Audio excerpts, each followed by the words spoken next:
All right. Sorry. I stepped on your line. Go ahead, sir. Hello, everybody. Welcome to Action Theater Presents. Today's feature is 1917 from the year 2019. Commentary only, as we cannot show these here on said YouTube because we're restricted by copyright law and the rules and regulations of said YouTube.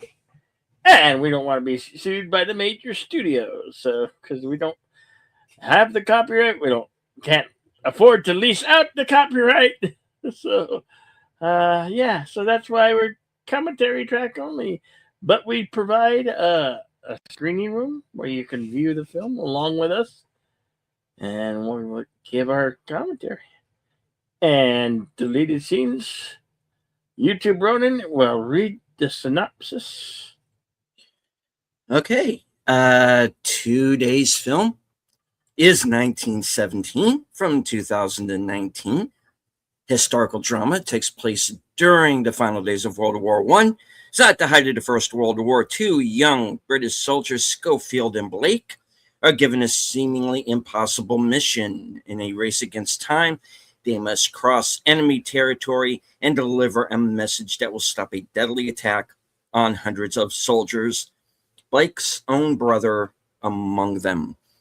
Okay, so it's co-written and directed by Sam Mendes, starring George Mackay, Dean Chapman, Andrew Scott, Richard Madden, Mark Strong, Benedict Cumberbatch, Colin Firth, and a few others that we're going to be seeing along the way that I'm sure I'm forgetting. So, all right. And Sam Mendes has said that there are elements to this film that are based on his grandfather's own war experiences. So, and this was a film that was shot to appear to be done in one take. One continuous shot from beginning to end. So I'm sure we're going to be talking about that as well. Of course, stay tuned for till the end of the film, and you will get my the trivia section from IMDb Pro. Now, as Bill said, we cannot air the movie on YouTube as much as we would like to. We would have to severely edit it down or turn it into a slideshow, and we'd rather just show the film. So what we're going to do is once we have started the film, we're going to put up the commentary only banner to let you know where to begin to sync up. And also, the film is available on Blu-ray and 4K, and is also available on Fandango at home, which is where we're going to be getting the film from. So what you can do, if you're with us live, will be to follow along with us on Cosme. The link should be pinned to all of our chats. Let me get that up there for you. And there you go.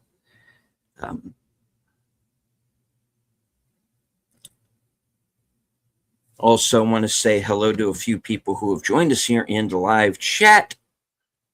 Snorda Poopus Cuber.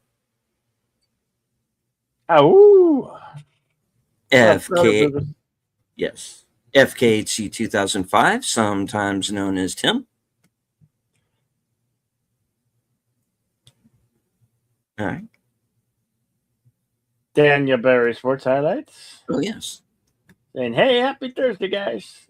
Sorry, Thursday. I did not scroll all the way down. All right, there we go. Yes, Daniel Berry Sports Highlights. Good to see you, sir.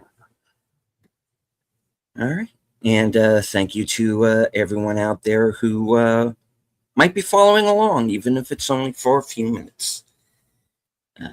Make sure to hit the like, share out the stream.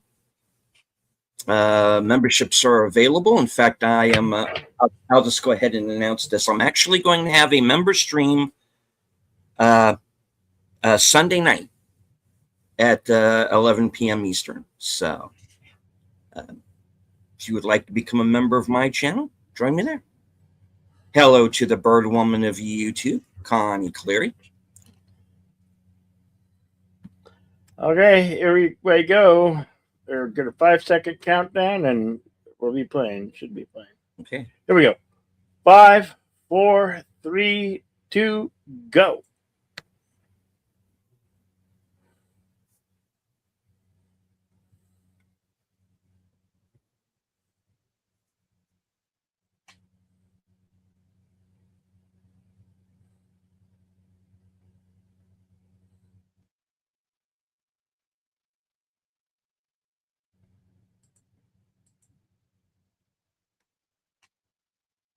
Universal logo.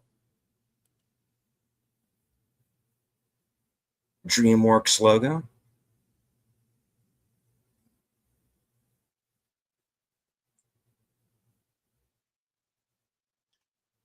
FKH in the screening room has put the trenches that still stand.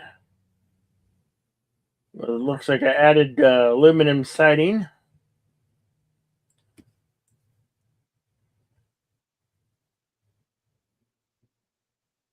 April 6th, 1917.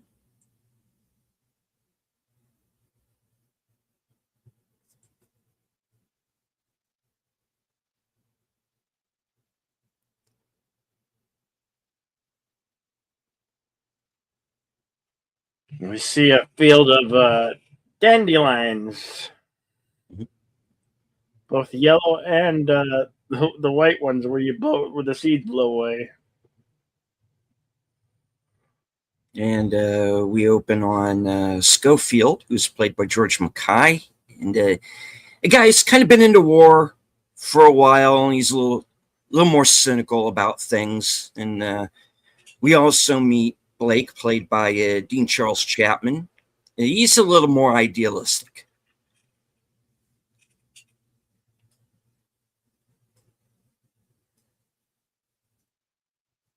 And fans of Game of Thrones might remember him as Tommen from that program, the king that self-deleted.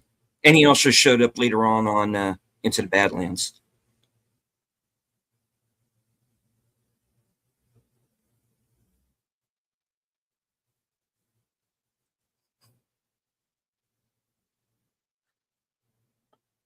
That's really creepy. The picture of the human remains that remain. It's sadly what they had, you know. Yeah. That's all they could do. A mix of French and German bones.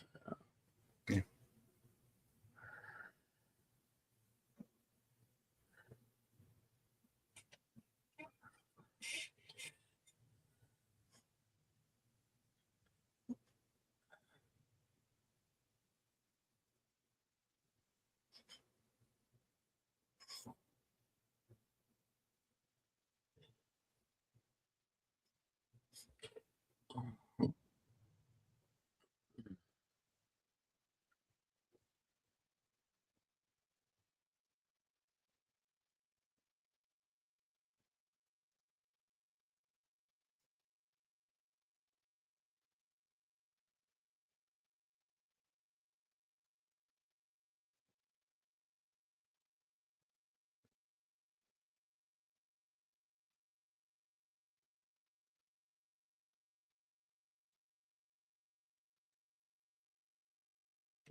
You know, and these films are basically reenactments, and they try to stay as true as they were to the true events. But all in all, these are depictions of war, and it's pretty graphic, and especially this one. But I really enjoyed that they decided to do it all in one shot.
Colin Firth.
They're basically walking into a kill box, a trap.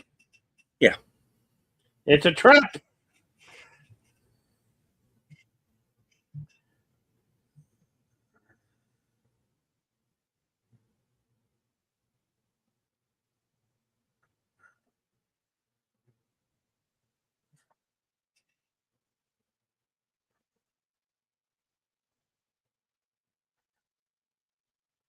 That is a lot of men at stake for.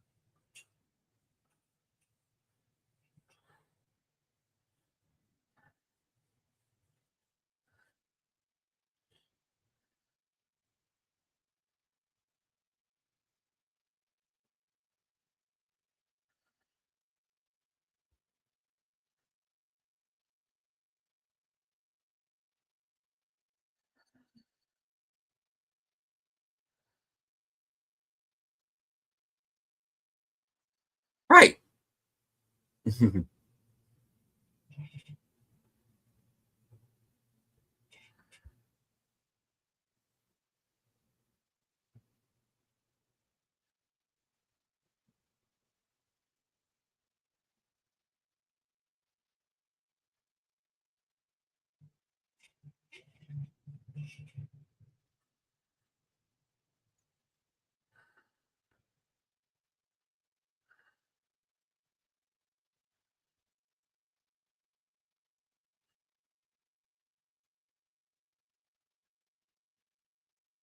Blake's like, no, I'm going to try to get to my brother before he marches into his death.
Andrew Scott.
Hmm.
And our first look out of the trench and into no man's land.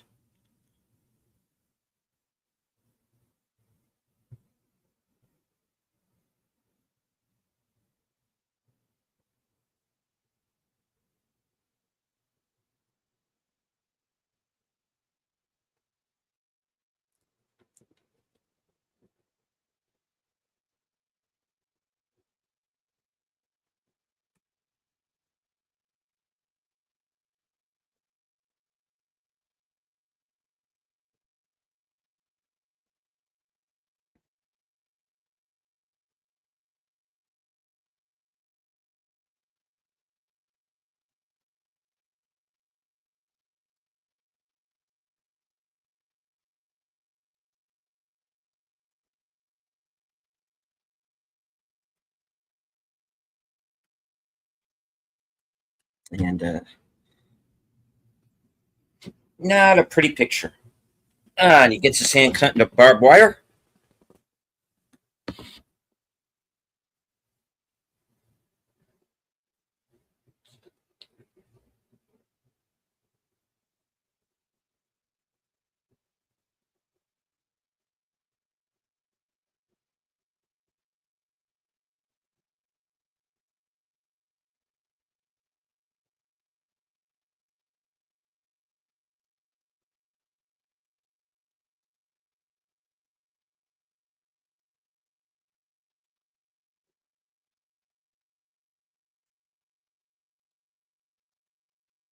Must seem like they're on another planet.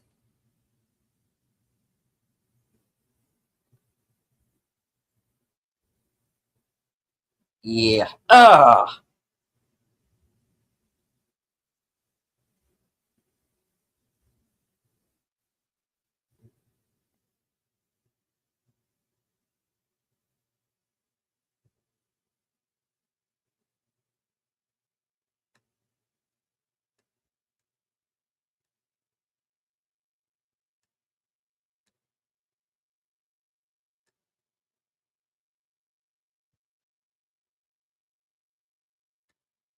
Hello to Big Al Presents.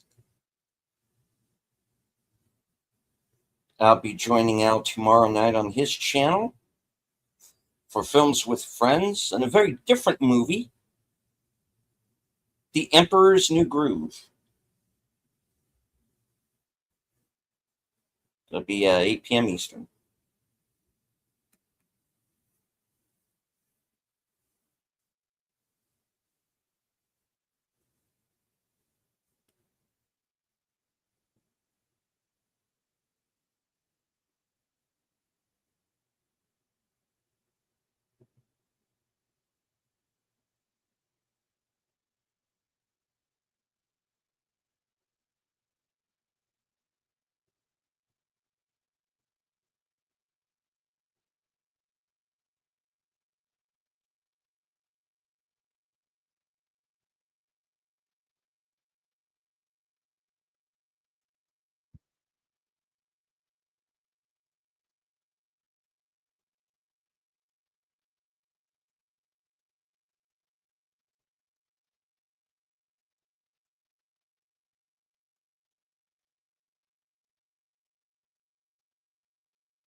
for Steve.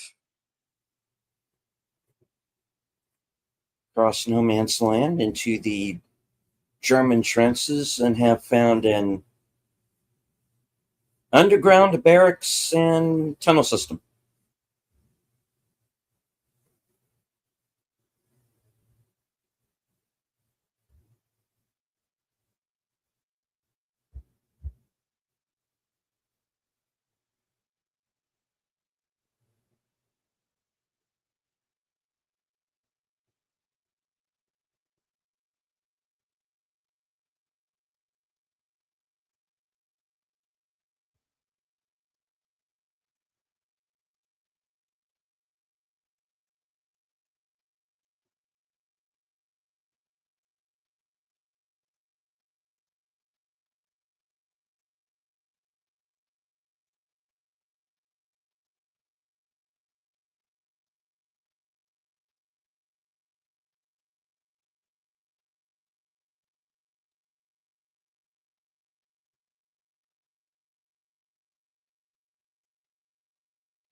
Whoops!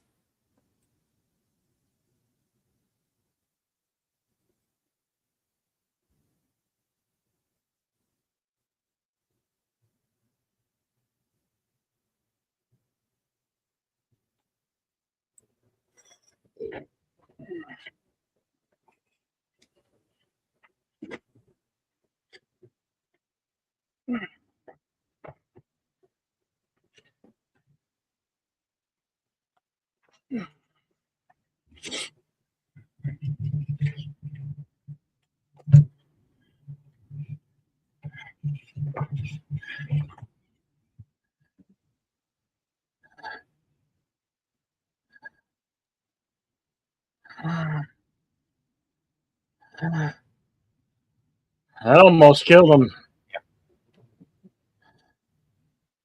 Rat set off the explosive, which caved in that section of the tunnel and buried Schofield. So now they got to get out before the whole thing goes. Timestamp 29 minutes, 20 seconds.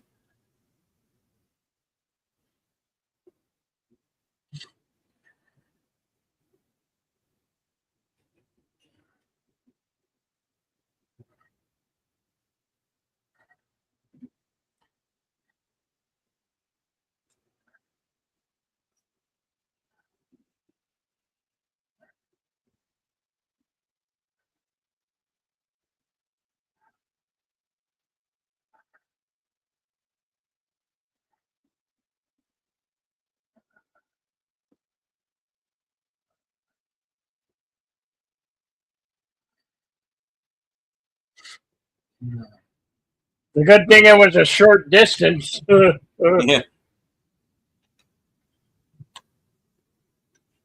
That gap was any further apart, they'd be in trouble.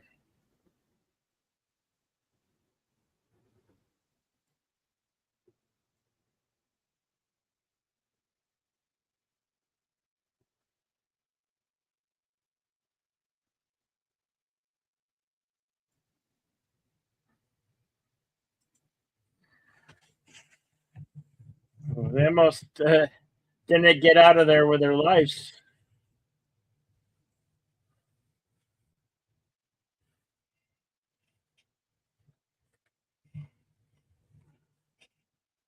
This is all the shells. They destroyed their guns.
That's a really big mine area.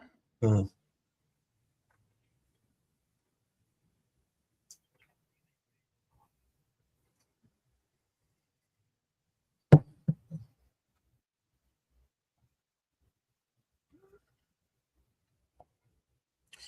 Uh, yeah, Tim dropping knowledge in the Cosme chat. There are still parts of France where the battlefields are that are no-go zones. A lot of unexploded stuff, including gas. It's very true. Um, Sadly, from any war-torn area, um, where I live, Most every once in a while they'll find something unexploded from like the Civil War or even the Revolutionary War. You know? Those are crazy. Can you look at the size of these shells from these guns? Yeah. Massive. They're massive shells. Meaning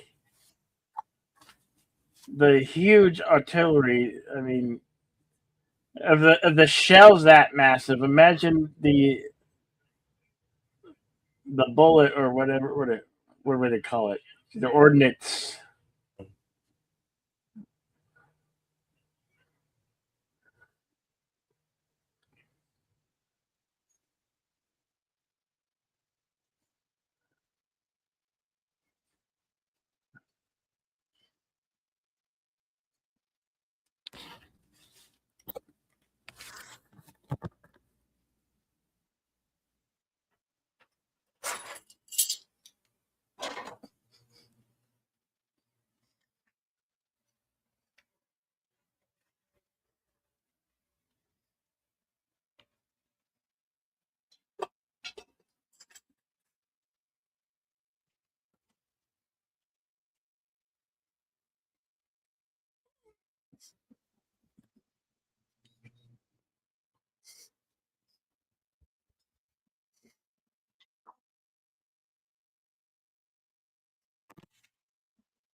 Here we come. They come out of the no like, Mhm. and it's just green. It's just amazing how they go from one all rocky and now it's all green.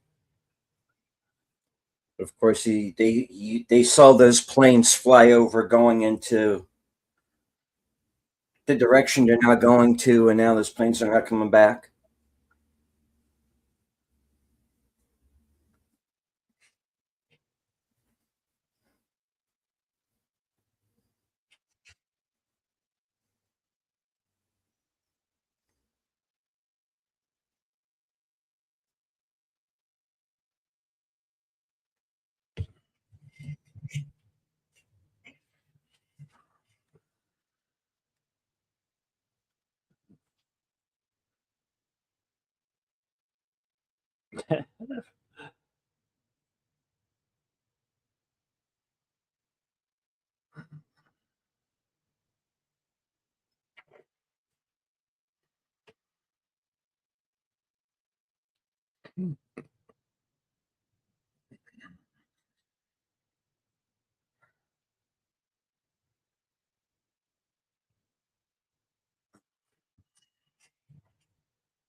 They chopped down the cherry blossom trees.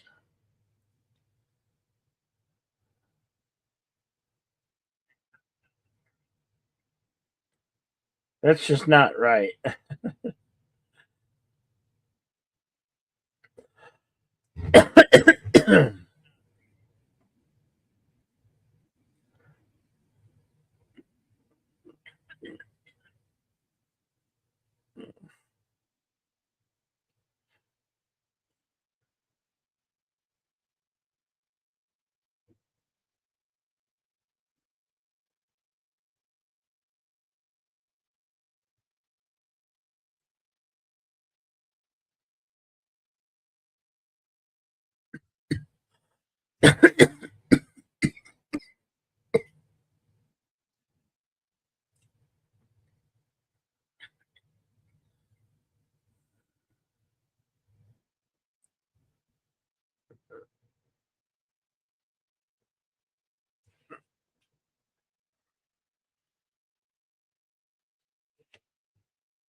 Dog that got probably caught in the crossfires.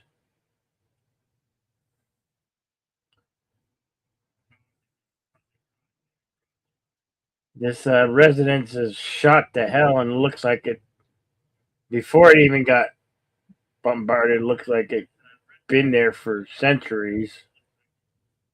Mhm.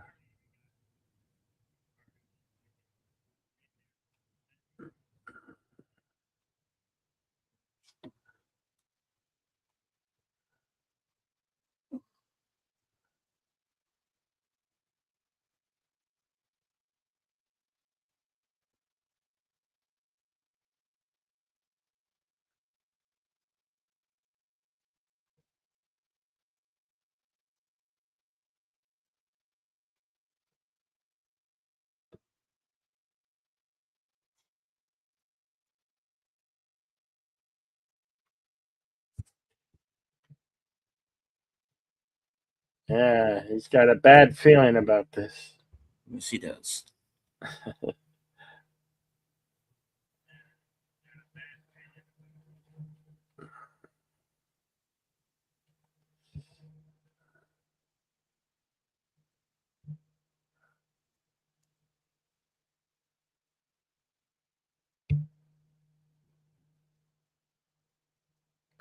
Cow mewing. Cows. Yeah,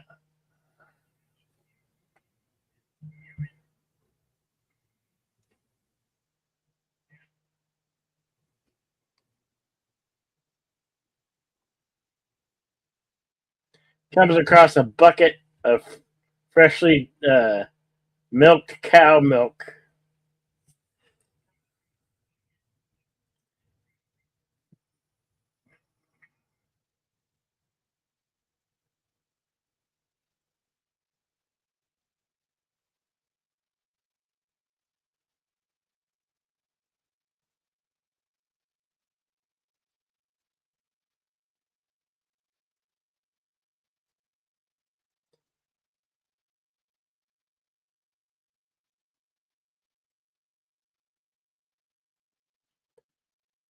Plane's coming and it's not friendly.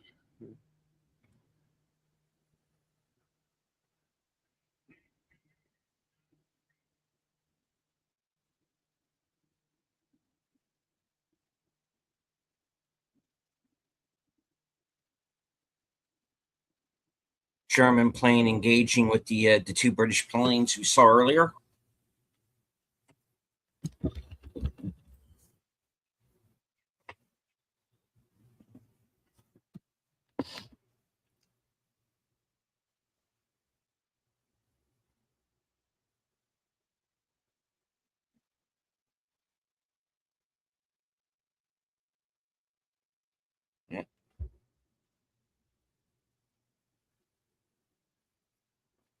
Yeah, well, they got him And coming this the way. plane's coming right towards you.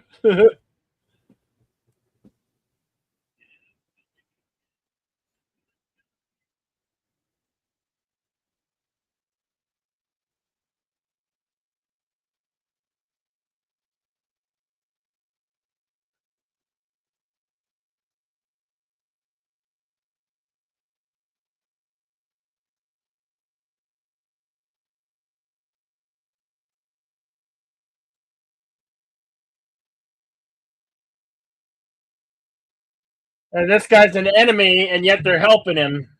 Hmm.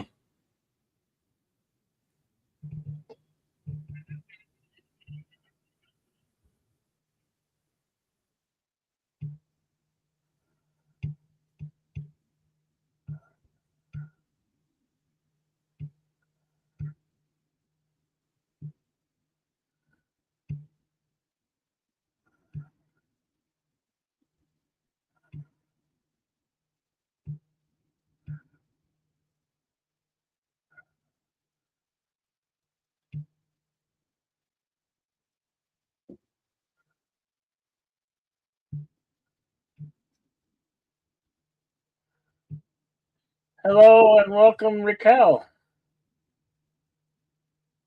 Hello, Raquel SSG.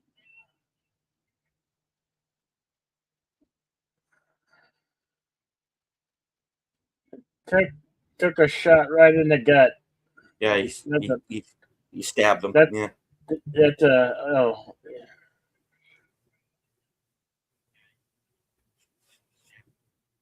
bad wound right in the gut. Yeah. Pretty much a game over.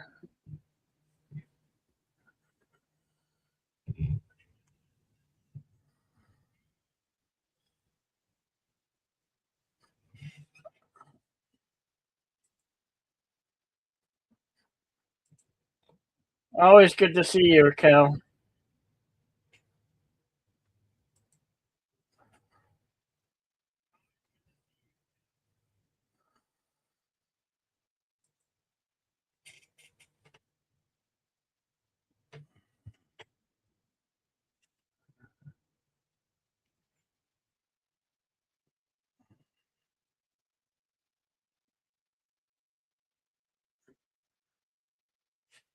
This is pretty well done. You can just see all the color go out of his Yeah. face.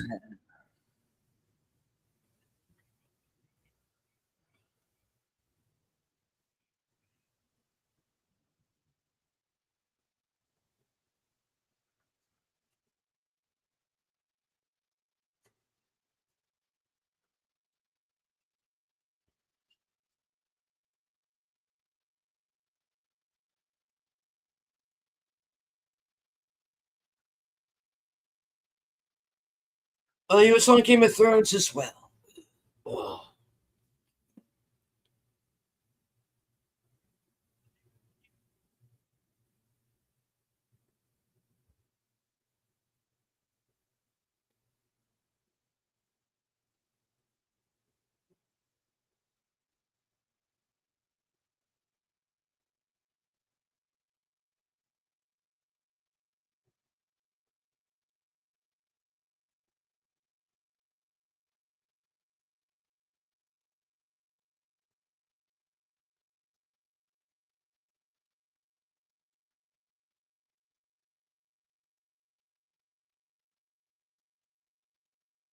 Yes, you are.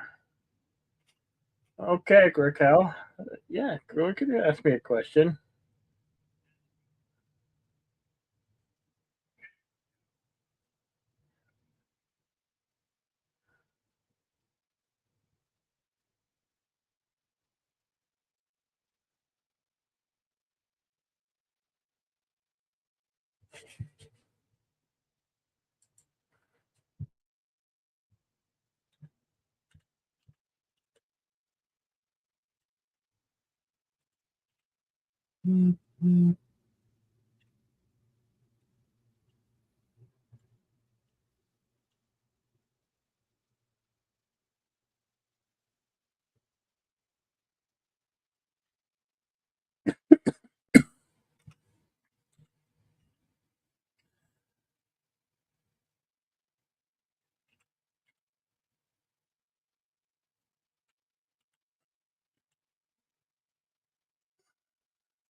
You might recognize him from Mhm. the Kingsmen and Kick-Ass.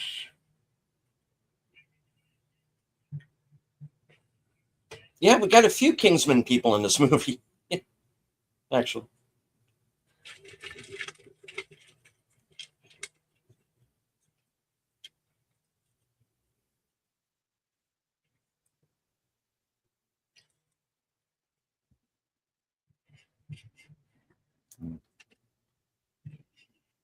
I get why they did it this way, but this is actually the part of the movie I have like the most problem with.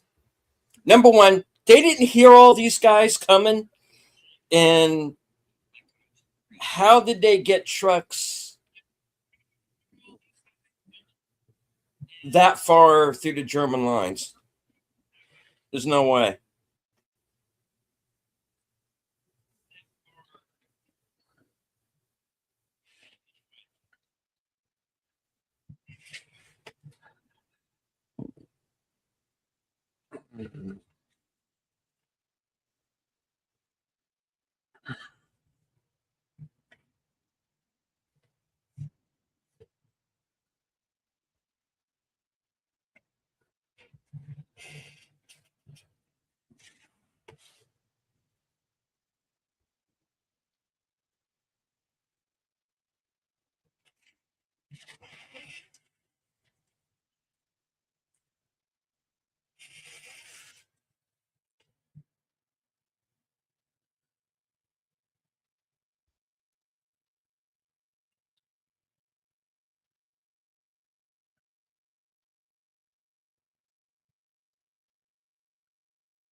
Oi, oi, oi.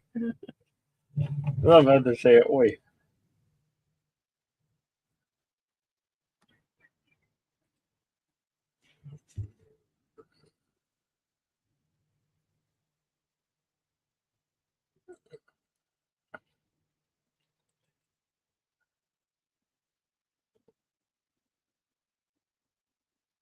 Well, they went and got themselves in a tiff, didn't they? They're right in the mud.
Okay, take care, Kel.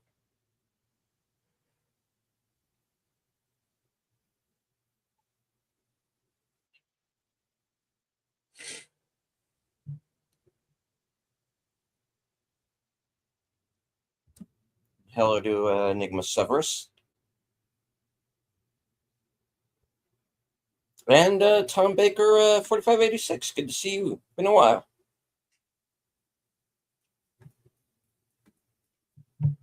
Bill, do we have a timestamp Yeah. for folks? Okay, we got Yeah. 1 hour and 3 minutes and 45 seconds.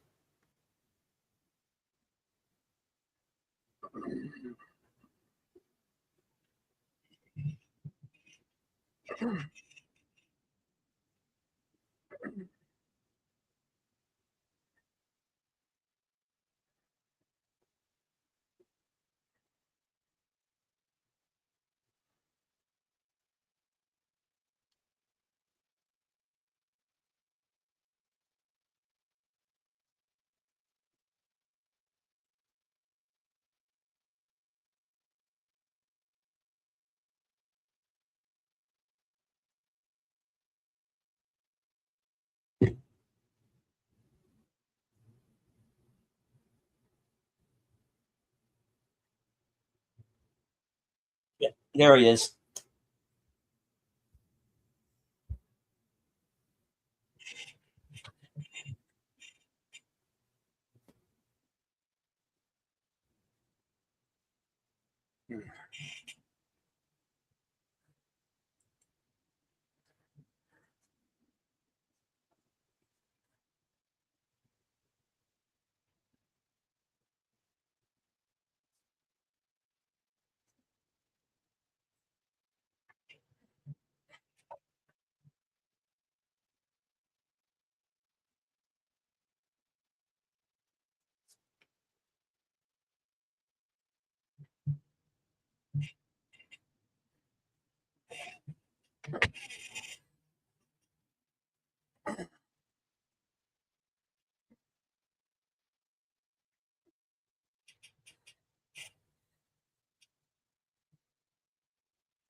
Mm.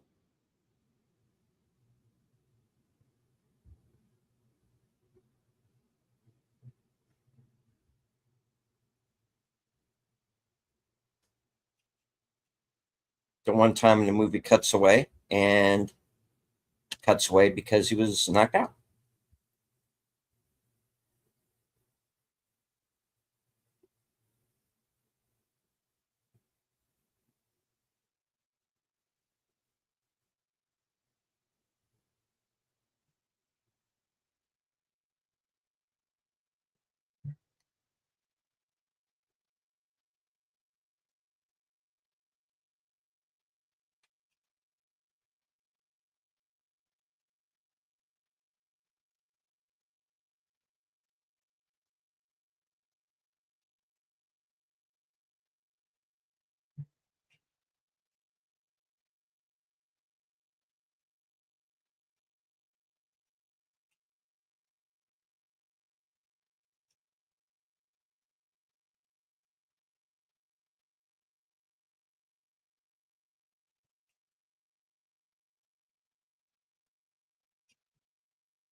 So it's basically become this cat and mouse game through this maze of what's left of this town.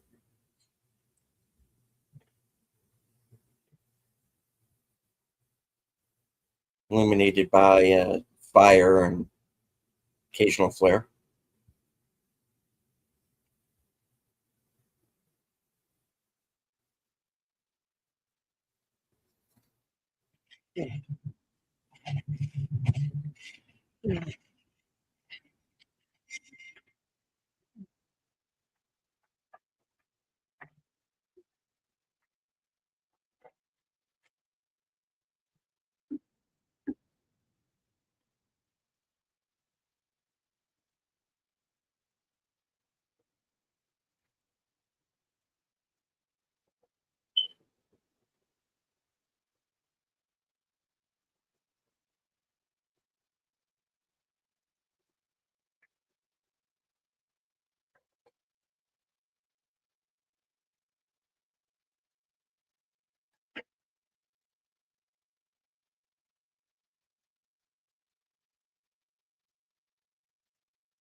ruins. He's found this French woman with a child. It's not hers.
Uh, Hello, Jamie Lynn.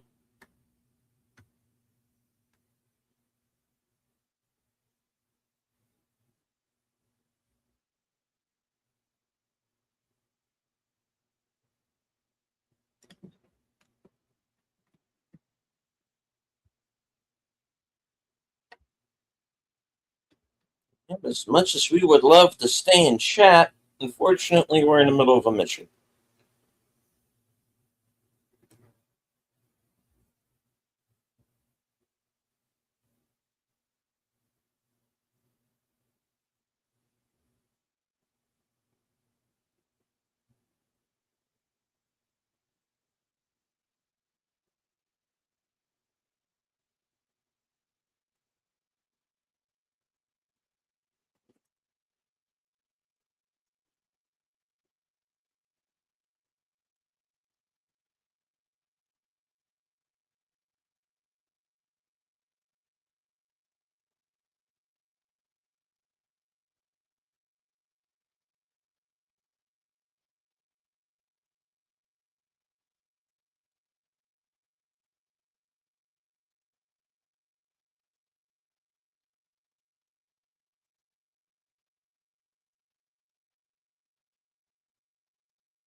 Whoops.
This would be so much easier if you lived in a van down by the river.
Approaching our third act here.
Oi.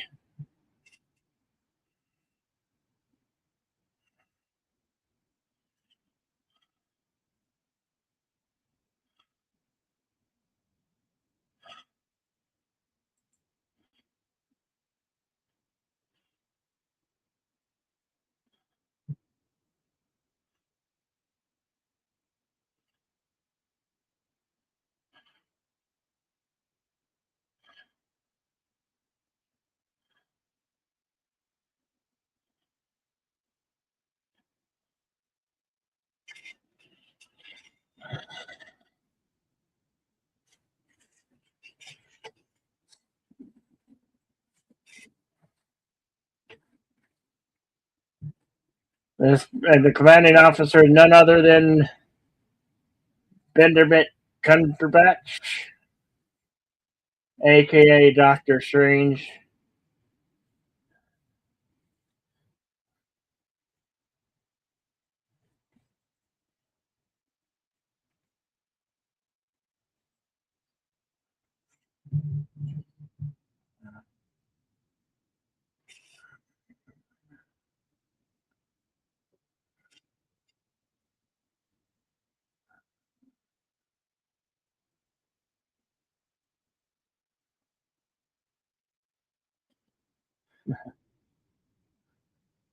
Hi ho, Silver!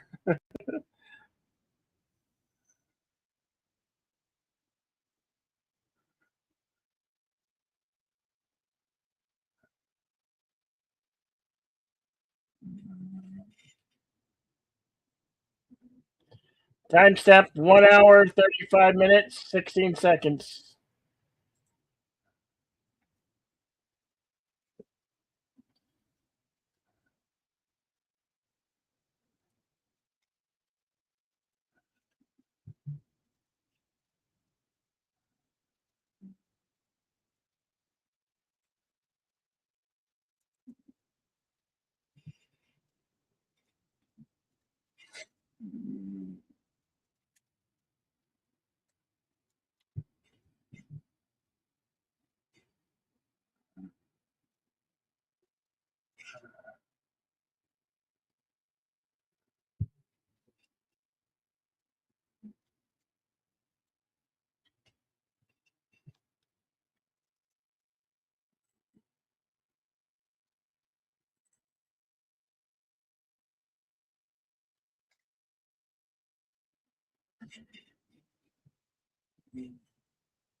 How are you planning on doing that, kid?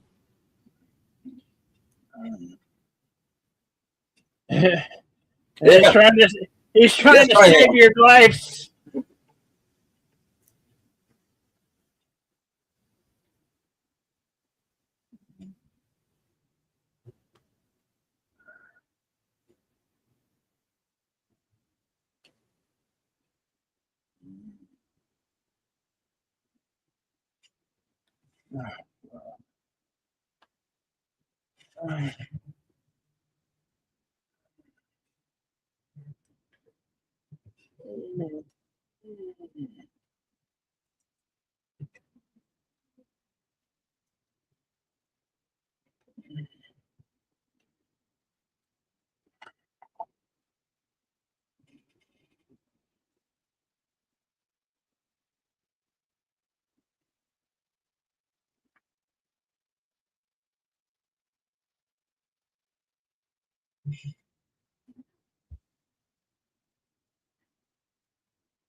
Yeah.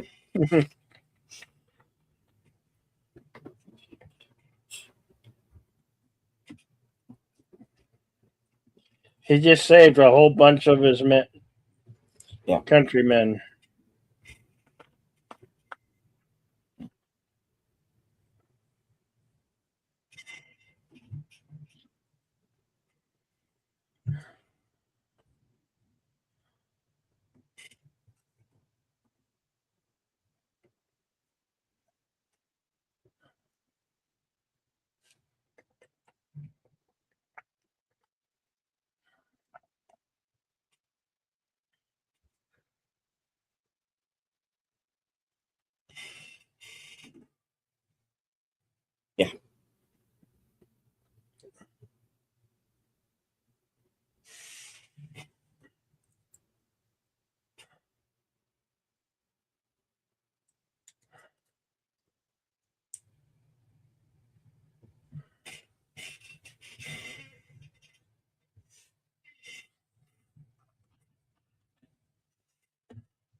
the wounded from the first wave.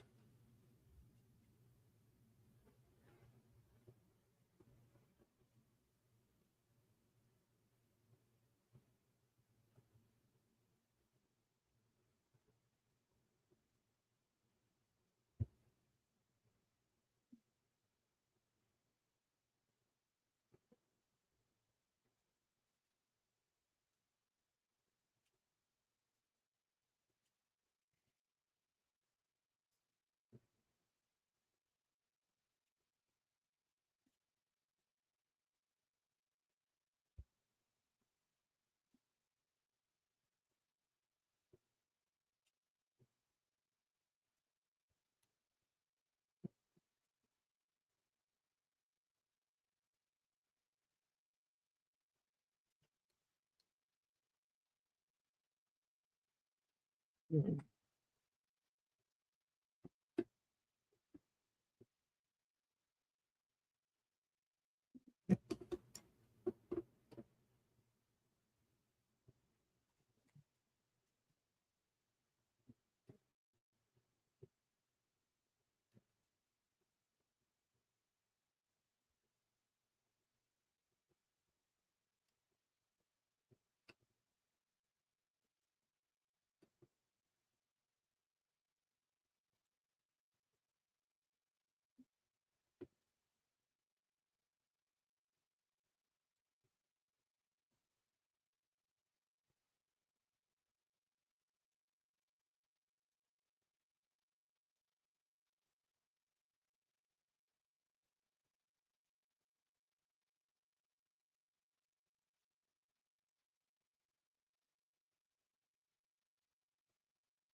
we go.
Kind of ironic how we started in a field of dandelions to another field.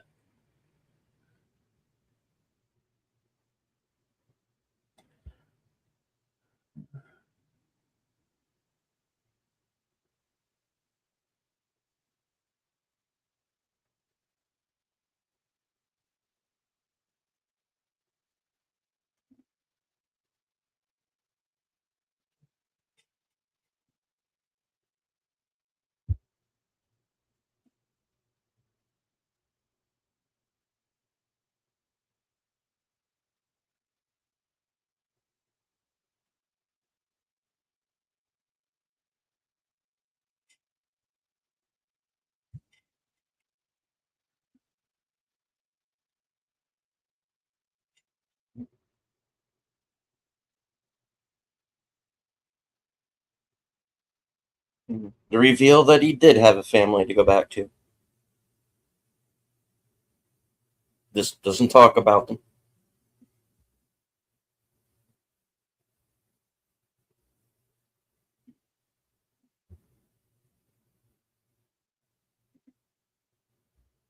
Lance Corporal Alfred H. Mendez, 1st Battalion, King's Royal Rifle Corps, who told us the stories.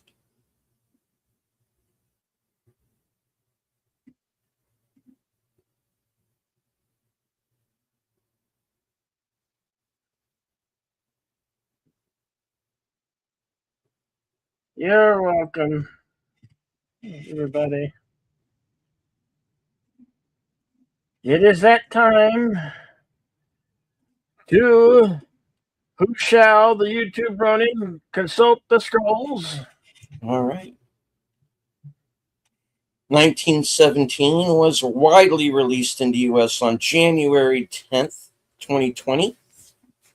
Estimated budget of 95 million, going on to gross more than 446 million worldwide.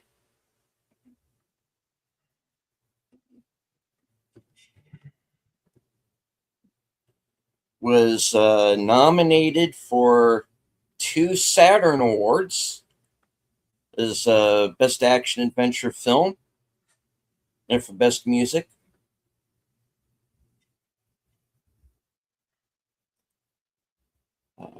Was nominated for Best Foreign Language Film at the Japanese version of the Oscars.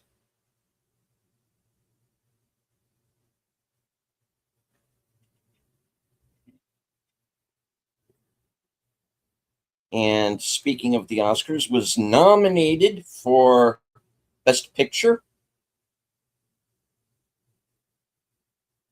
Director, Original Screenplay, Production Design, Makeup and Hairstyling,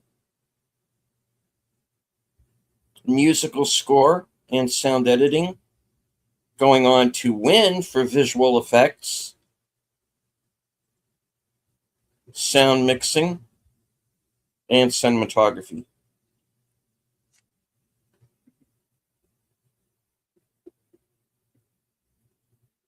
Won another 134 awards and 202 nominations.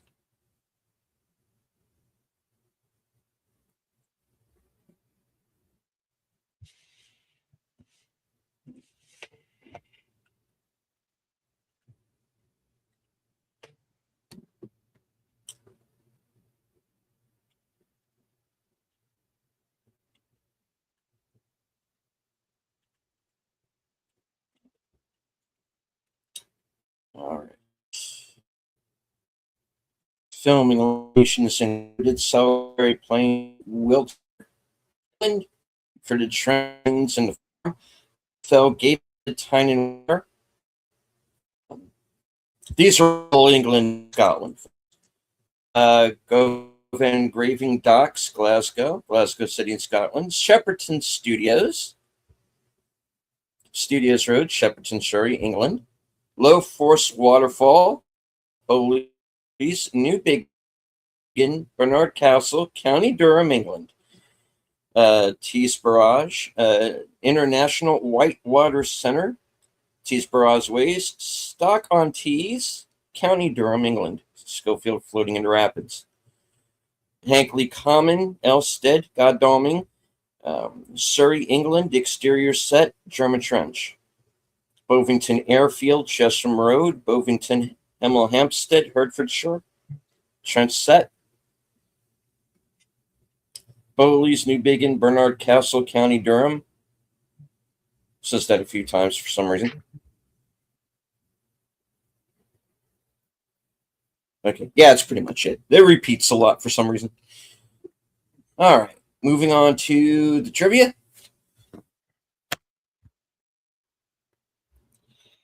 All right, this is Sam Mendes' second war film. His first was Jarhead.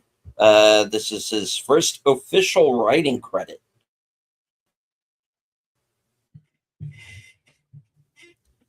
Benedict Cumberbatch, Mark Strong, and Colin Firth all previously appeared. Holland was approached for the role of Lance Corporal Blake, but had to turn it down due to scheduling conflicts with reshoots of Chaos Walking. Oh, he got screwed. The movie was shot from April to June 2019 in Wiltshire, Hankley Common, and Govan, Scotland, as well as Shepperton Studios. Conservationists concerned that filming on Salisbury Plain could disturb potentially undisturbed remains in the area requested an archaeological survey to be conducted before any set construction began. Sections of the film was shot in and around Low Force on the River Tees, Teesdale on June 2019. The production staff posted signs warning walkers in the area not to be alarmed by the bodies strewn around.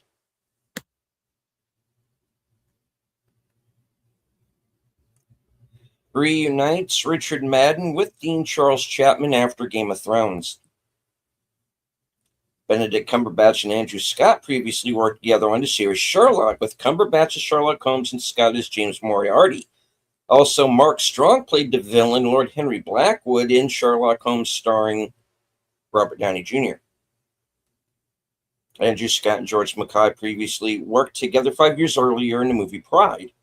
Mark Strong and Daniel May starred in the TV series Temple. George Mackay has acted in one other project whose title also consists entirely of digits, the TV miniseries 11/22/63.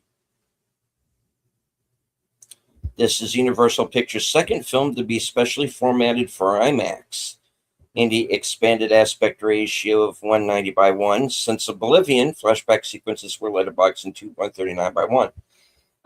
It's Sam Mendes' second film to be specially formatted for IMAX since Skyfall, which was also shot by Sir Roger Deakins. The sixth project Benedict Cumberbatch has worked on that revolves around a war. The other five were Atonement, Small Island, Warhorse, Parade's End, and The Imitation Game. Reunites Cumberbatch with Mark Strong after another war movie. They were both in The Imitation Game set during World War II. Reunites Mark Strong with Colin Firth after Tinker Tailor Soldier Spy, The Kingsman, Secret Service, Kingsman, Golden Circle, and Fever Pitch. Inspired by Sir Sam Mendes' grandfather's experiences in World War II, the autobiography of Alfred H. Mendes, 1897-1991. Over 5,200 feet of trenches, just under 1 mile, were dug for the film. Although based on an original screenplay, the basic premise of this film, getting a message to a frontline unit to cancel a military push, was also used in Peter Weir's World War I set film Gallipoli. One of the biggest headaches for the film crew was a cigarette lighter that wouldn't work on cue in one scene, leading to several retakes and wasting most of a day's filming. April 6, 1917, the date on which the story begins, as shown by a subtitle at the start of the film, is the date that the United States declared war on Germany and its allies. The United States' entry into the war is not mentioned in the film, as British soldiers on the front lines in northern France would not have heard the news until much later. It took 6 months for the actors to rehearse the movie before shooting started. Lieutenant Leslie sprinkles whiskey on Schofield and Blake while reciting the prayer, "Through this holy unction, may the Lord pardon thee whatever sins or faults thou hast committed." Andrew Scott is known for playing a priest in the second season of the highly acclaimed BBC Prime series Fleabag. My condolences. The verse that Schofield recites to the French baby is part of the poem The Jumblies by Edward Lear. The poem could be seen as a metaphor for Blake and Schofield's mission. Though the sky be dark and the voyage be long, yet we can never think we were rash or wrong. The film is dedicated to Sam Mendes' grandfather, a Lance Corporal in the King's Royal Rifle Corps during the Great War. The King's Royal Rifle Corps merged with the Royal Green Jackets in 1966, then merged with another Redcoat Regiment to form the Rifles in 2007. The lighting rig used for the burning church was 5 stories high and consisted of 2,000 1K tungsten lamps, a total of 2 megawatts. It was one of the largest lighting rigs ever built for a film, if not the largest. According to director Sam Mendes, the burning church was the largest rig ever created for his DP, Sir Roger Deakins, by gaffer John Biggles Higgins. The myriad lights were transformed into the blazing inferno by visual effects in post-production. The flares flying over the ruined town were suspended on wires in order to control the direction of the shadows they cast. They're also designed to burn with a warmer color that was closer to tungsten light. Roger Deakins chose to shoot most of the film on an RELX LF digital format camera using several lens types, the first time he had used this particular camera in his long career. One of the main credited production companies is Neal Street Productions. It is named after the street in Covent Garden, London, where the Donmar Warehouse Theatre is located. Sir Sam Mendes was the artistic director of the theatre for 10 years, near the beginning of his career, which is where he made his name and reputation as one of Britain's best theatre directors. Mendes says his grandfather Alfred, who entered World War I as a 17-year-old in 1916, carried messages to no man's land. He was 5 feet 4 inches tall and was often hidden by the winter mist that reached as high as 6 feet. 2 years in the muddy trenches left Alfred with a lifelong habit of washing his hands frequently. He didn't talk about his wartime experiences until he was in his 70s. Mendes saw Paths of Glory when he was about 10 years old. When he reviewed it while making this film, he realized long uninterrupted tracking shots in Stanley Kubrick's World War I drama were not as lengthy as most people thought. Referring especially to one major scene, Mendes has joked that no rats were harmed in the making of this film. The rats are, in a way, the residents of the land. It's the humans who are passing through. And the rats aside, I mean, the fact that this retreat happens in the spring of 1917 meant we could make another personality in the movie, another character in the movie. Dean Charles Chapman and Richard Madden played brothers, but do not share a scene. Both actors had prominent roles in Game of Thrones, this time as enemies. They only shared one scene together. Chapman played a captured Lannister family member in season 3 before he was recast as Tommen Baratheon. And we all know how that worked out. Mm-hmm. Watch that first step, son. It's Lulu. Anyway, yeah, he doesn't fare much better in the Badlands, honestly. Poor guy, he keeps getting killed. Sam Mendes and editor Lee Smith stated that despite the apparently continuous shot broken by only one interval of unconsciousness, actually dozens of invisible edits were made, concealed by transitions to black, moves behind objects, and so on. According to Mendes, the shortest unbroken shot was 39 seconds long, while the longest single continuous shot was 8.5 minutes long. That first prestige war film to be nominated for the Academy Award for visual effects in nearly 50 years. The last prestige war films to be nominated were Patton and Tor, with the latter film taking the prize. General Aaron Moore says to Schofield and Blake, down to Gehenna or up to the throne, he travels the fastest whoever travels alone. He's quoting the story of the Gadsbys by Rudyard Kipling. Kipling also wrote My Boy Jack about his 18-year-old son who died in World War One. And My Boy Jack has also been made into a movie with Daniel Radcliffe and Bernard from Four Weddings and a Funeral plays Kipling. It's actually not a bad movie. Yeah, very sad, but very good. The Rudyard Kip. Yeah. Okay. All right. Let me read that again. Sorry. The Rudyard Kipling quote that's said by General Aaron Moore as a way of telling Schofield and Blake that they must travel through hell in order to complete their mission. Gehenna is a valley in Israel used for burning trash in ancient times, which was referred to by Jesus in the Bible as a symbol for the punishment of the second death or eternal destruction, annihilation. The British soldiers routinely referred to the German soldiers as Boche or Huns. Boche originated from the French slang, a word I am not going to attempt to pronounce, meaning rascal. The term Hun originated with the ruthless reputation the German soldiers got because of the harsh way they dealt with enemy soldiers and civilians alike. Other used terms were Fritz and Jerry, though they didn't become popular until World War II. Soldiers drink alcohol in many scenes. During World War I, battle rations include 2.5 fluid ounces of alcohol. Soldiers behind the lines got it twice a week. Those on the front lines got it daily with double rations when they went over the top. This is the second time George Mackay portrays a soldier in World War I. The first was in Private Peaceful.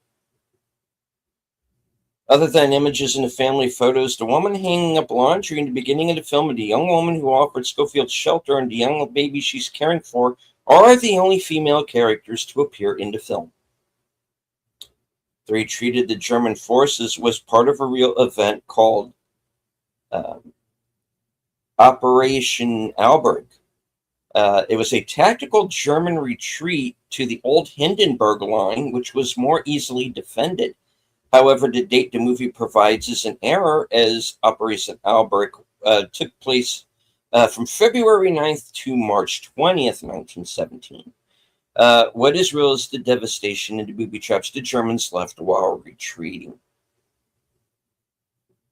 Because changing focal lengths would, in most cases, cause the hidden edits to become apparent, the majority of the film was shot on a single 40mm lens.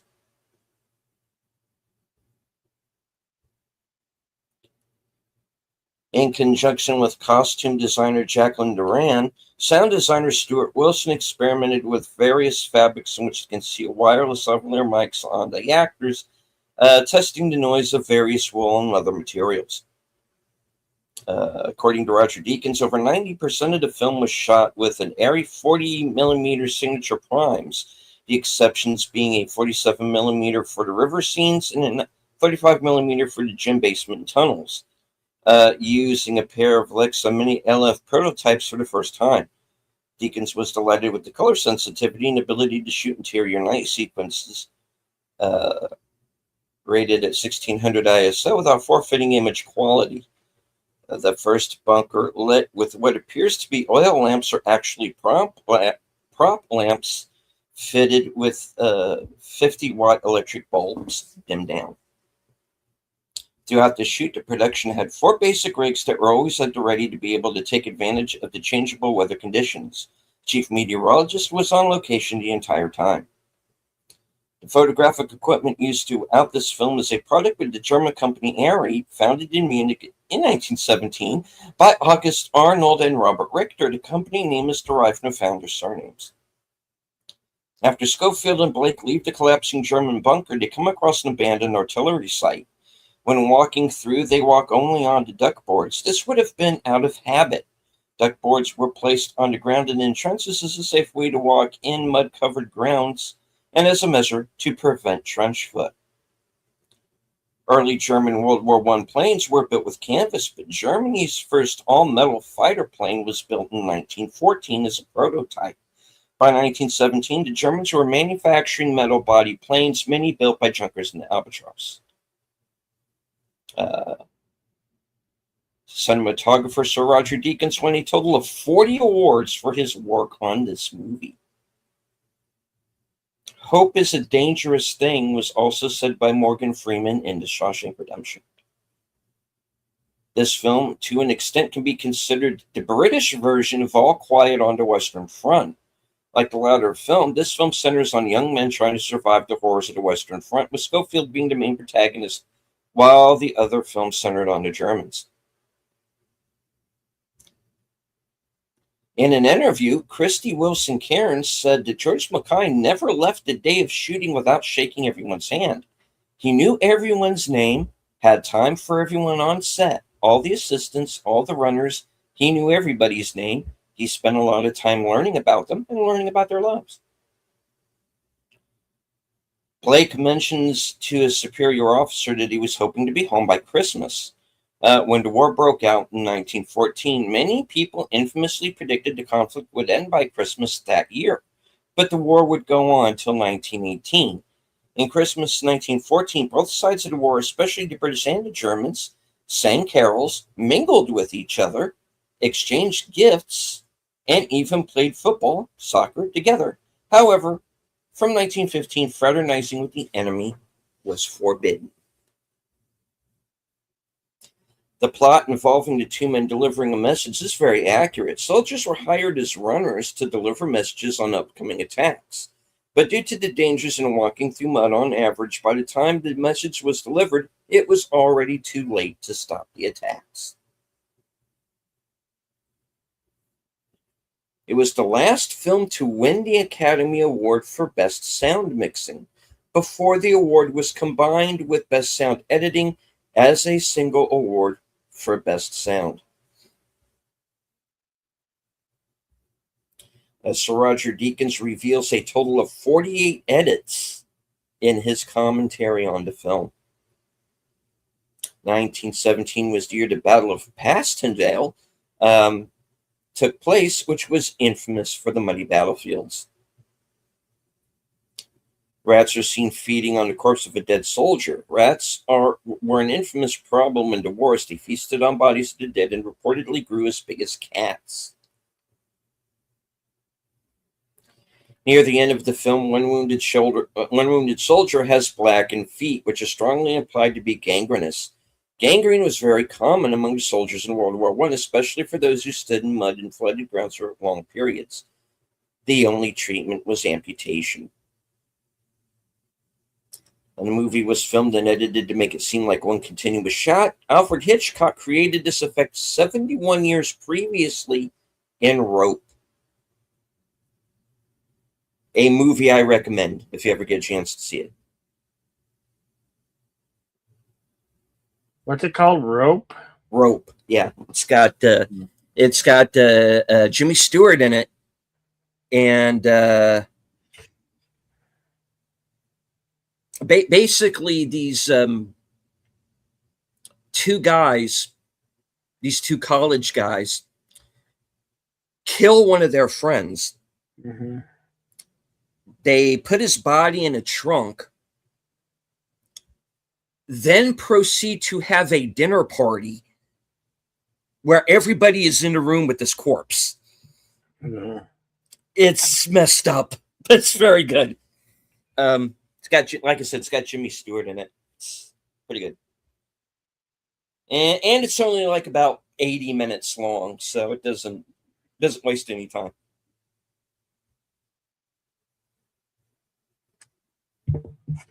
All right. At the beginning, many British soldiers were either sleeping or sitting around in the trenches. Millions of men were killed or wounded in action, but most soldiers in the trenches saw little to no action. Defending was easier than attacking, as both the British, French, and Germans tried to break the deadlock, which took a few years. Typically, soldiers cleaned the trenches, fixed barbed wire, wrote letters home, and tried to sleep whenever possible. Boredom was the common on the Western Front.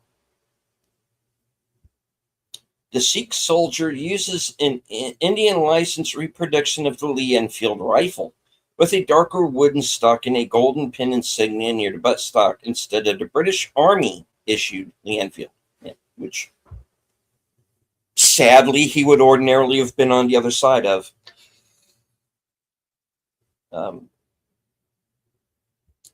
The light of the big church fire is actually from one of the biggest lighting rigs ever made for a film, 5 stories high with two 2001K tungsten lamps that took 2 megawatts of power. The fires were added by visual effects.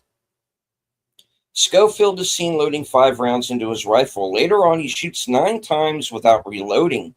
The Lee Enfield magazine holds 10 rounds, but were usually only loaded with a single stripper clip of 5 to reduce wear and tear on the magazine's spring. They are preparing 10 rounds for battle. Schofield encounters 2 German soldiers named Baumer and Mueller.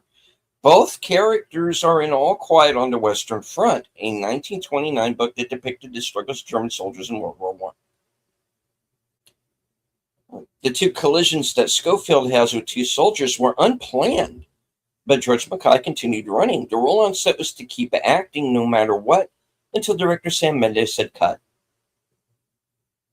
The partners are both corporals. In the First World War, the casualty rate among corporals was extremely high because the NCOs would be ahead of their men when advancing. Many who were elevated to the rank of corporal during boot camp would rip off their stripes on the boat to France so that they would have a better chance of surviving.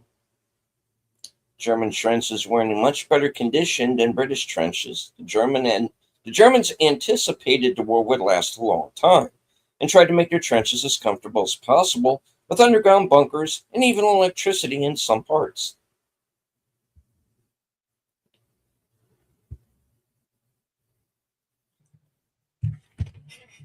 General Aaron Moore's quote from the Kipling poem "The Winners" advocates selfishness, specifically taking credit for other people's work or accepting help from friends and refusing to acknowledge that help. The rest of the movie is a deliberate refutation of the poem's theme. This film, along with Dunkirk, has its own fandom since both of them feature the story of ordinary British forces in a world war via an inventive style of storytelling, with Dunkirk invoking multiple perspectives that blend into each other, while 1917 evokes a style of a single take. A Webley and Scott No. 1 Mk3 signal pistol is handed over by Private Kilgore and Lieutenant Leslie to Blake before going into no man's land. German soldiers can be seen carrying Mauser-Geiger 1898 rifles. The British officers are armed with Webley MKV-1 revolvers, which are mainly seen holstered, including by General Aaron Moore, Lieutenant Leslie, Captain Smith, Colonel Mackenzie, Major Hepburn, and Lieutenant Blake. No location is ever repeated due to the constant momentum in real time. At one point, as Schofield is moving alone through the ruins at night, as his path is lit sporadically by flares, he pauses briefly near a poster on the wall just above a fire hydrant. This is an homage poster of a circus, which Sir Sam Mendes' grandmother grew up in South America during the 1920s and 30s. A particularly versatile rig used on the shoot was the Airy Trinity 5 Axis Hybrid Stabilizer, as operated by Charlie Resnick. Similar to the Steadicam 3-axis apparatus, the Trinity is more versatile in that its boom maneuverability includes the facility to crane up and down, as well as circle subject. For the scene in which maggots crawl over a dead man, the maggots were purchased from a fishing tackle shop the previous day. They were kept in the fridge in the provided container with sufficient ventilation. The maggots were later placed on a large blue sheet spread out in front of the camera. The shot of the maggots was then digitally placed on the man's face during compositing. Whenever ravens are on screen, they are filmed on blue screen and digitally placed in the scene with the dead in bomb craters.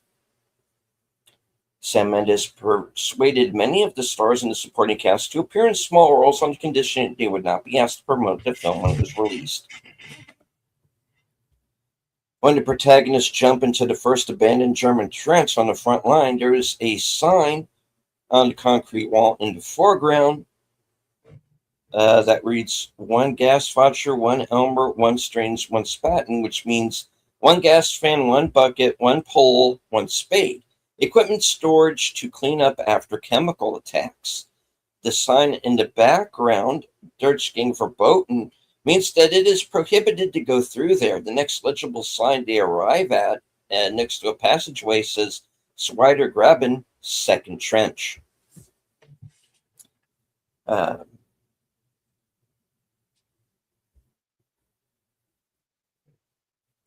Okay, this film marks the third time that George Mackay portrayed a soldier in World War I. He first played the character of Private Douglas in the TV miniseries Birdsong, and later portrayed the titular character in the movie Private Peaceful. The Kipling quote, Road to Gehenna, or Up the Throne, etc., is also referred to in the title of Road to Perdition, an earlier film by Mendes. In the Swedish subtitle, The Road to Perdition is even translated to Gehenna. The first film role of Claire de Burgh reunites George Mackay with Richard Madden after Birdsong.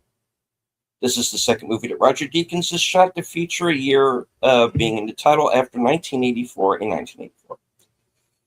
Mark Strong and Colin Firth starred in the first two movies of the Kingsman franchise, Kingsman Secret Service and Kingsman The Golden Circle. However, just like this movie, the prequel of the Kingsman franchise, The Kingsman, is also set during World War I. Upwards of 500 extras were used in some scenes. Blake mentioned his leave was abruptly canceled and that it may be related to the anticipated big push. This is likely a reference to the Battle of Arras, which began on the 9th of April, 2 days after the events of the film take place. Adolf Hitler was a runner or message carrier for the German army in World War I, just like Blake and Schofield in the movie. The second highest grossing World War I film after Wonder Woman, which I don't consider a World War I film. I'm sorry. It just takes place in World War I. And yeah. Right.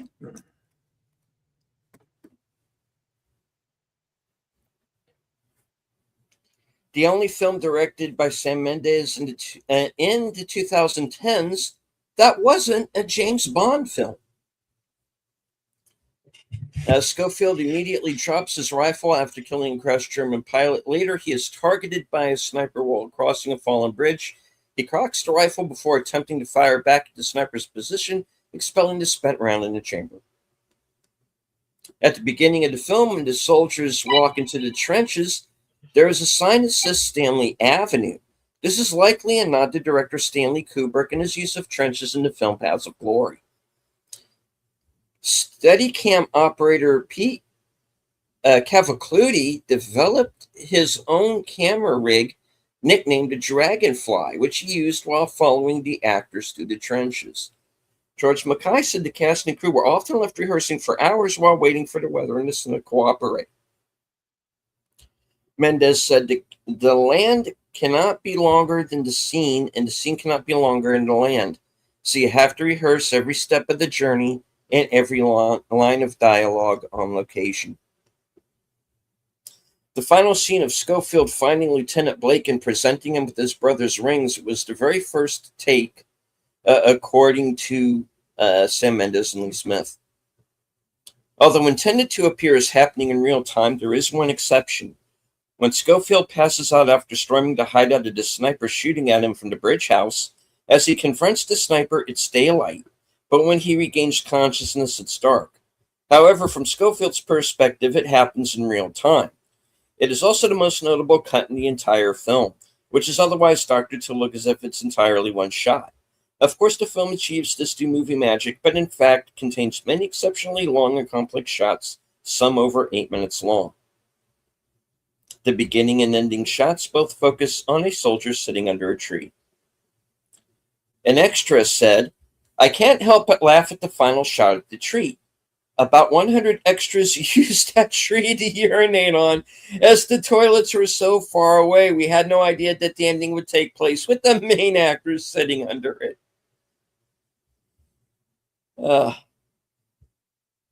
of a pivotal of a pivotal scene. Sorry, what? Of pivotal scene with woman with the baby. That's weird. So Sam Mendes explains that when he was writing the script in October 2017, my daughter was born a month earlier, so my youngest child was very much in the house, and I suppose it has something to do with that. I also found it very difficult to shoot because, this poor little creature, Ivy, her name was, she's not aware she's in a movie, and the way she behaved in the scene is so moving.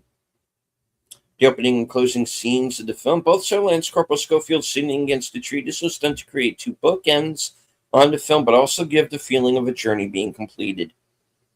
When Schofield plunges into a river filled with dead bodies, Mendes describes this was meant to remind the audience of the mythical river Styx bordering hell, especially as the scene evolves.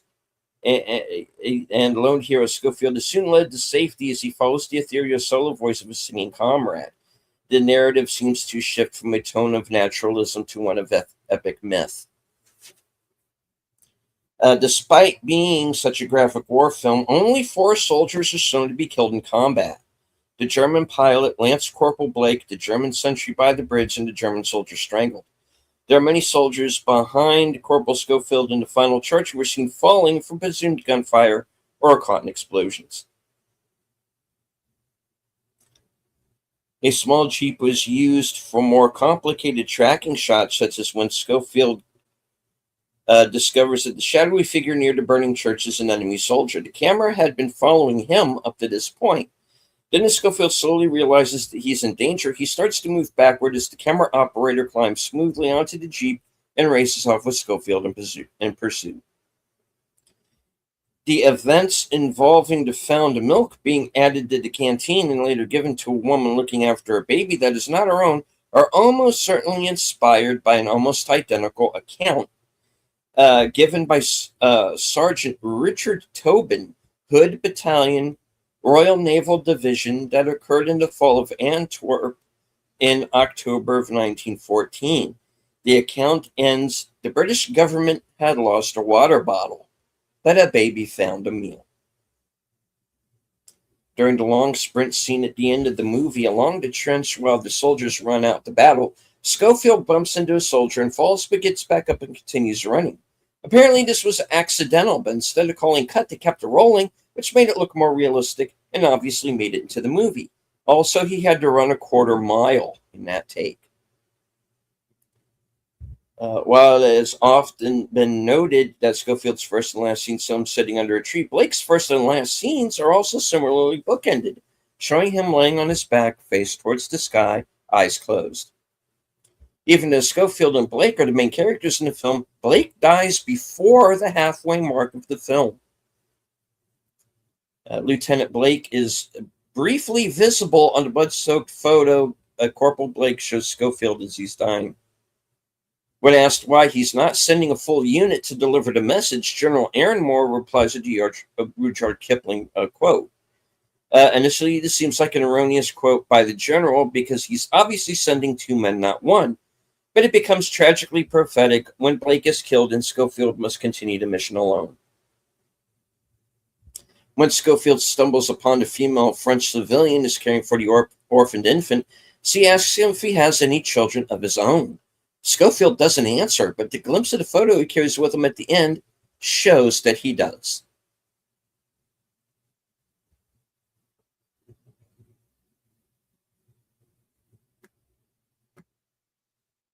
And thank you to Denobly, if I'm pronouncing that right, for subbing over on Bill's channel. Oh, yeah. Thank you. Cool. Lieutenant Leslie snarks to Schofield that he'll surely get a medal for the mission. Nothing like a scrap of ribbon to cheer up a widow, which visibly annoys Schofield.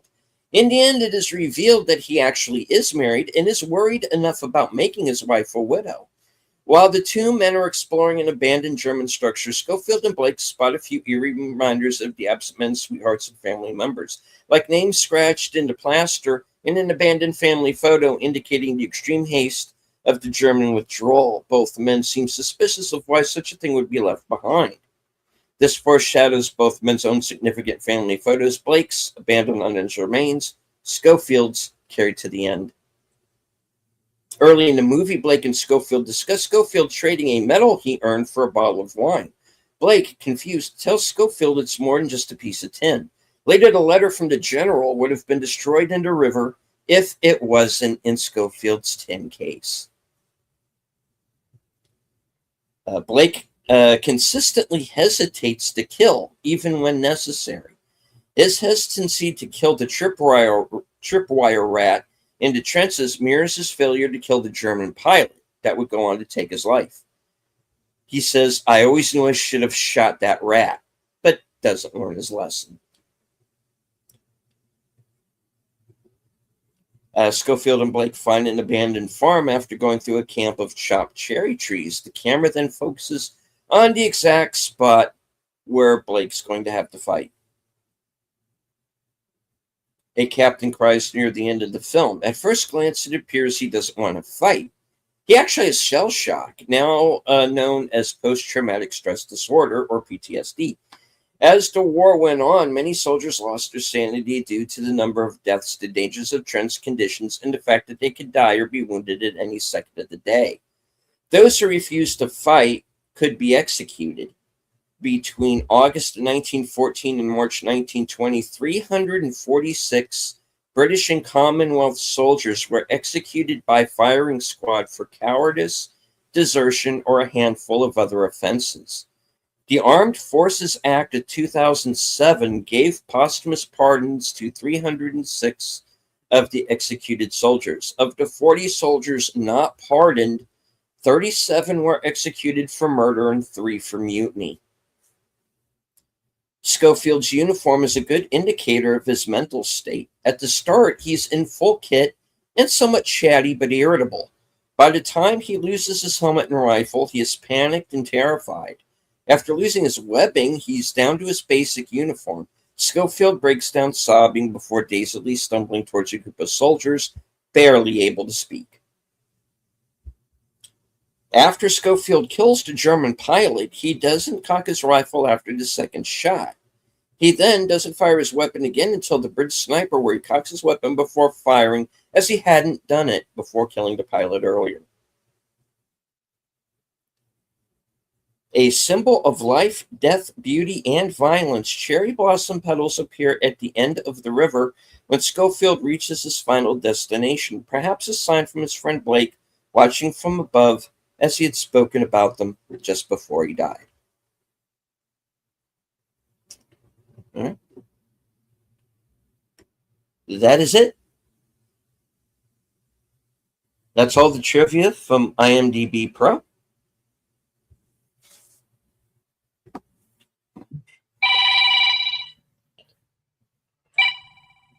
Scrolls are closed. All right. I do want to remind everyone that on Sunday at 4:30 p.m., Western Cinema presents, and this week's movie is going to be Two Mules for Sister Sarah with Clint Eastwood and Shirley MacLaine.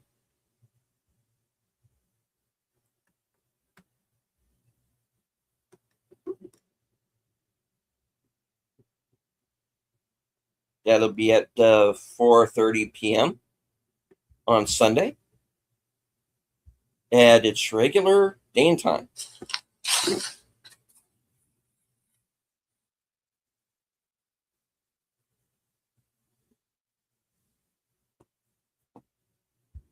All right. All right. And I also want to remind everyone that the next edition of Action Theater will be on June the 4th at 5:30 p.m. And we're going to be watching The Mummy Returns with Brendan Fraser, Rachel Weisz, John Hannah, Arnold Vosloo, Patricia Velasquez, Freddie Both, and The Rock is the Scorpion King. So check that out. That'll be at 5:30 next Thursday.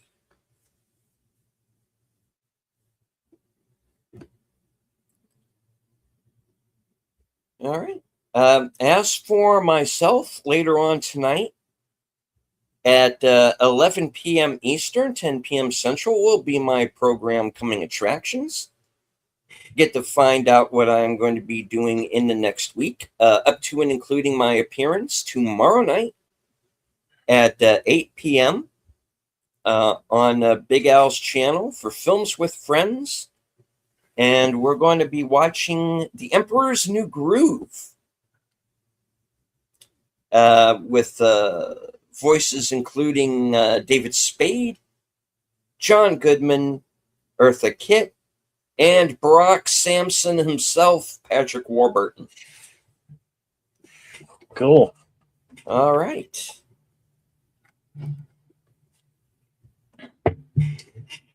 Excelente. Indeed.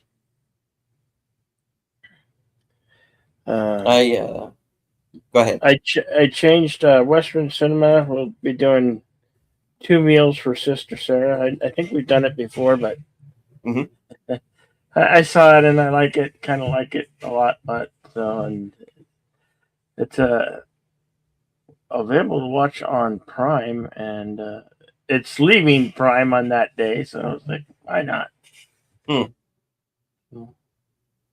Yeah. Anyway, that's what we got. That's what we got coming up on Sunday. Right on. And next week, we're starting June. Action High Adventure. So we're rolling out next week with The Mummy Returns.